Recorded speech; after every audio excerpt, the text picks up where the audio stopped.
J'ai l'impression qu'au Québec, on est comme à une espèce de tournant, qu'on a vécu quelque chose de très important, entre autres dans la dernière année. Et puis, me semble qu'il va sortir quelque chose de tout ça qui va être comme marquant. C'est pas, je pense pas que c'est une élection comme les autres. Là, c'est sûr que les Québécois ont mille et une raisons d'être insatisfaits du gouvernement Charest.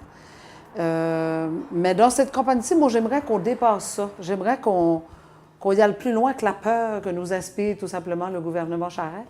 Puis j'aimerais qu'on se fasse une campagne aussi qui soit inspirante pour l'avenir, qui soit, je sais pas, qui soit fondée sur une vision vraiment là, pour l'avenir du Québec.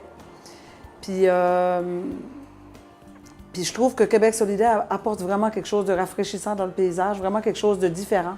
Ça me fait penser à quand on a vu dans l'histoire arriver, par exemple, le gouvernement de Jean Lesage, ou quand on a vu arriver le gouvernement de René Lévesque en 1976. J'ai l'impression que c'est un mandat marquant comme ça dont on a besoin. Puis pour moi, Québec solidaire, c'est le parti qui l'incarne parce que c'est un parti qui vraiment veut travailler pour un Québec plus vert, pour un Québec plus égalitaire, pour un Québec plus juste, puis pour un Québec plus démocratique. Ça fait que c'est ça. Moi, j'aimerais ça que les électeurs, ils votent librement, ils votent authentiquement, puis pas en votant pour les 4 prochaines années, parce que là, on est pris par la peur de remettre au pouvoir un gouvernement qui, de toute façon, allait bien parti pour s'effondrer tout seul.